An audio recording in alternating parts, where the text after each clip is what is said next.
The modern state operates on an unspoken premise: absolute compliance for the public and absolute immunity for its architects. When public anger reaches a boiling point, these institutions rarely offer genuine reform. Instead, they engineer a highly choreographed spectacle designed to look like justice, while ensuring the system's own people remain shielded.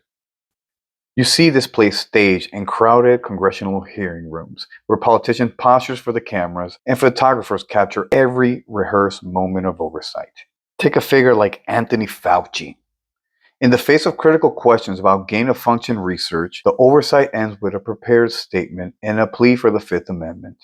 No answers are given and no consequences follow. This behavior serves a specific purpose: demoralization.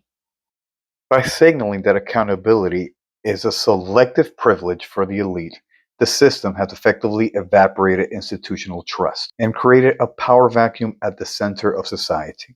It is tempting to fixate on the bureaucrat or the order giver at the top of the pyramid, but the command from the apex is just a blueprint.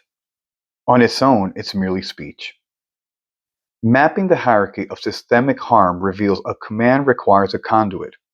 It travels from an isolated office down to a broad, heavily weighted layer at the bottom to become real. This specific tier, the order follower, is the true harbinger of institutional evil.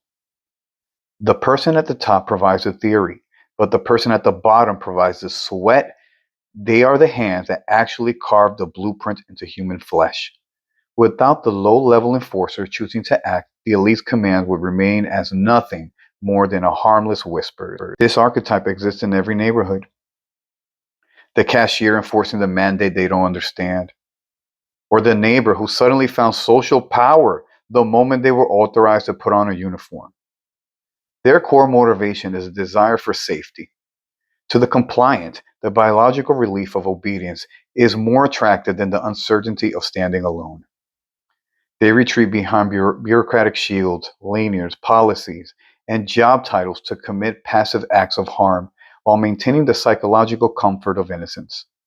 This creates a slave morality, where the enforcer seeks belonging in the herd and eagerly prosecutes anyone who refuses to submit to the same rules. Their compliance is not a matter of survival. It is a self-righteous choice to prioritize their own comfort over the objective morality of the situation. The antithesis to this compliance is the warrior philosopher. By refusing to participate in the wrong, this individual instantly strips away the enforcer's illusion of moral superiority. The warrior philosopher's mere presence acts as a mirror that the compliant cannot look away from, reflecting their own cowardice back at them.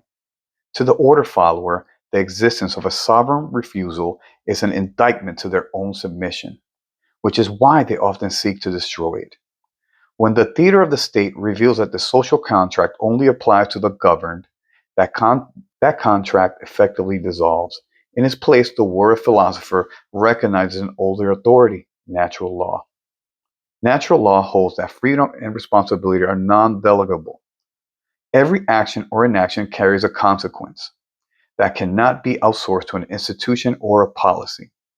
While the state law relies on coercion and the appearance of oversight, natural law is rooted in the inherent cause and effect forces of reality itself.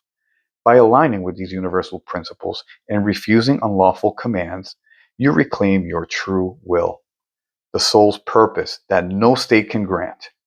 Mastering that true will renders you sovereign, impervious to the bribes, threats, or theatrical spectacles of those who seek to control you. Sovereignty is not an invitation to a lonely existence. It requires us to fill the power vacuum left by corrupt institutions by building a sovereign tribe. This tribe is built on high-value relationships, founded on shared principles and truth, rather than the herd's foundation of shared fear. This is the upward glance, the collective pursuit of higher truth, self-mastery, and alignment with the divine spark within us all. The choice is binary. You can wait for a corrupt system to reform itself, or build something new rooted in unshakable responsibility. Stop defaulting to obedience, reclaim your inner fire, and begin building the sovereign tribe. Download the Fear Transmutation Manual today.